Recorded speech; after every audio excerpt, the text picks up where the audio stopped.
बिलासपुर गांव में विद्या नाम की एक गरीब औरत अपने दो बच्चों शिखा और सनी के साथ रहती थी। विद्या के पति मनोज की मौत 2 साल पहले एक सड़क दुर्घटना में हो गई थी। अपने पति की मौत के बाद विद्या लोगों के घरों में काम करके अपने दोनों बच्चों का पालन पोषण करने लगी। शिखा, सनी उठ जाओ बेटा, मैंने चाय और रोटी बनाकर रख दी है, तुम दोनों खा लेना वरना मैं काम के लिए लेट हो जाऊंगी। और हाँ, बाहर बहुत ठंड है तो दोनों बाहर मत जाना और अपना ध्यान रखना। ठीक है माँ, आप जाओ। ये कहकर विद्या काम पर चली जाती है। ये क्या विद्या, तूने आज फिर देर कर दी। सारा काम बिखरा पड़ा है, बर्तन कपड़े झाड़ू पोछा सब ऐसे ही पड़ा है। चल अब जल्दी से काम शुरू कर दे। वो मालकिन, बाहर बहुत कोहरा था इसलिए आने में देर हो गई। ओहो, तेरे ये रोज के बहाने। चल अब काम कर ले। विद्या जनवरी महीने की कड़ाके की ठंड में ठंडे पानी से काम करने लग जाती है। पानी बर्फ जितना ठंडा था। काम करते करते उसे दोपहर हो जाती है। काम करके विद्या घर लौटती है तो उसके बच्चे उसका इंतजार कर रहे होते हैं। तभी सनी कहता है, माँ, मकर संक्रांति आने वाली है और आपने मुझसे कहा था कि आप मुझे पतंग और बढ़िया सा मांझा दिलवाएंगी।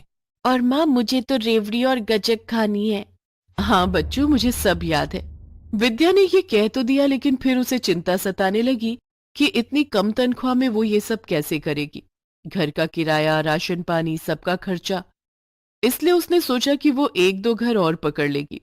इस बारे में वो अपने पड़ोस में रहने वाली सुषमा से बात करती है। सुषमा उसे एक घर में ले जाती है। मेम साहब, आपने कहा था ना मेरी मालकिन को कि आपको एक काम वाली की जरूरत है।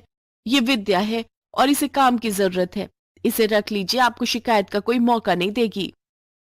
क्या नाम है तुम्हारा? जी विद्या।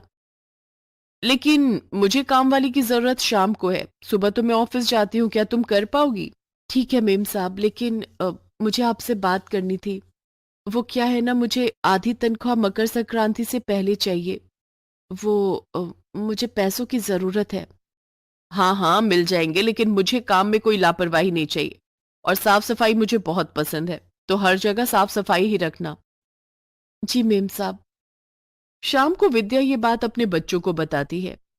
माँ, तो क्या अब आप शाम को भी काम पर जाओगी? हाँ बच्चों। मेरा बेटा, मैं जानती हूँ तू बड़ा हो जाएगा तो मुझे काम करने की जरूरत ही नहीं पड़ेगी। माँ, आपको और घरों में इसलिए काम करना पड़ रहा है ना क्योंकि हम आपसे इतनी चीजें मांगते हैं। माँ, तुम शाम का काम छोड़ दो, हम कुछ नहीं मांगेंगे। हमें कुछ नहीं चाहिए, बस तू चाहिए। नहीं बेटा, ऐसी बात नहीं है। बस थोड़े पैसे ज्यादा आ जाएंगे तो मेरा हाथ खुल जाएगा। फिर तुम दोनों की पढ़ाई भी तो है। एक बार तुम दोनों बड़े हो जाओगे तो फिर तो मुझे कुछ करने की जरूरत ही नहीं है। ये तो तुमने बिल्कुल ठीक कहा माँ। अगले दिन से विद्या रमोला के यहाँ काम खत्म करके घर आती है। फिर थोड़ा आराम करके शाम को नए घर में काम करने चली जाती है। घर का सारा काम खत्म होने के बाद रीता उसे कॉफी पीने को देती है। ये ले विद्या, बाहर बहुत ठंड है ना, ये गर्मा गर्म कॉफी पीकर जा। जी शुक्रिया मेम साहब। कॉफी पीते पीते विद्या की नजर रीता की अंगूठी पर जाती है। विद्या उससे पूछती है, आपकी अंगूठी बहुत सुंदर है मेम साहब, क्या ये हीरे की है?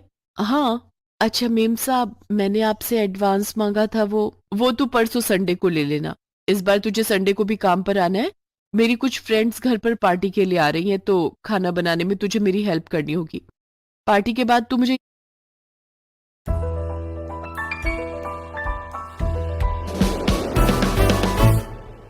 याद दिलाना और अपने पैसे ले जाना। ठीक है मेम साहब। संडे वाले दिन विद्या रीता के घर काम पर जाती है और सारा काम करवाती है। पार्टी काफी देर तक चलती है। देर होती देख विद्या रीता से कहती है, मेम साहब काफी देर हो गई, मुझे घर जाना होगा, मेरे बच्चे घर पर अकेले हैं। वो मैंने आपसे एडवांस मांगा था ना, आप मुझे वो दे दो। यार रीता, पानी तो पिला। विद्या, तू पानी लेकर आ, मैं पैसे लाती हूँ। तभी रीता की दोस्त उससे कहती है, अरे रीता, तेरी डायमंड रिंग कहाँ है? अरे, मेरी अंगूठी वो कहाँ गई? जब हम आए थे तब तो तेरे हाथों में ही थी, कहीं गिर तो नहीं गई? देख तो जरा। सब अंगूठी ढूंढने लग जाते हैं लेकिन वो कहीं नहीं मिलती। विद्या को देर हो रही होती है तो वो जाकर रीता से कहती है, मेम साहब मुझे लेट हो रहा है, आप मुझे पैसे दे दीजिए, मुझे घर जाना है। यहाँ मेरी अंगूठी नहीं मिल रही और तुझे अपने एडवांस की पड़ी है। इसे बड़ी जल्दी हो रही है, कहीं इसी ने तो नहीं ली तेरी अंगूठी? हम यहाँ परेशान हो रहे हैं। नहीं नहीं मैडम, ये आप क्या कह रही हैं? मैंने अंगूठी नहीं ली। आप चाहो तो तलाशी ले लो। इसके बाद रीता उसकी तलाशी लेती है लेकिन उसे कुछ नहीं मिलता। मुझे तो तुझ पर ही शक है। मुझे तो कल ही पता चल जाना चाहिए था जब तूने मेरी अंगूठी की तारीफ की थी। अब चल निकल जा मेरे घर से, और कल से काम पर आने की जरूरत नहीं है। लेकिन मेम साहब मेरे पैसे। तू जाती है अब या बुलाऊं पुलिस को? विद्या उदास मन से घर आ जाती। अगले दिन पूरी सोसाइटी में ये बात फैल जाती है कि विद्या ने रीता मैडम के यहाँ चोरी की है, जिसके कारण विद्या को बाकी लोग भी अपने घर से काम पर से हटा देते हैं। विद्या का रो रो कर बुरा हाल था। उसे कुछ समझ नहीं आ रहा था कि अब वो क्या करे। अगले दिन मकर संक्रांति का त्योहार था। जहां एक तरफ सब मकर संक्रांति का त्योहार मना रहे थे, तो वहीं विद्या के घर पर तो मानो मातम छाया हुआ था। दोनों बच्चे उदास अपनी किताब लेकर बैठे हुए थे। तो वहीं विद्या अपने बच्चों को देख ये सोच रही थी कि मैं अपने बच्चों की इतनी सी ख्वाहिश भी पूरी नहीं कर पाई। तभी घंटी बजती है। शिखा दरवाजा खोलती है और रीता उसके साथ अंदर आती है।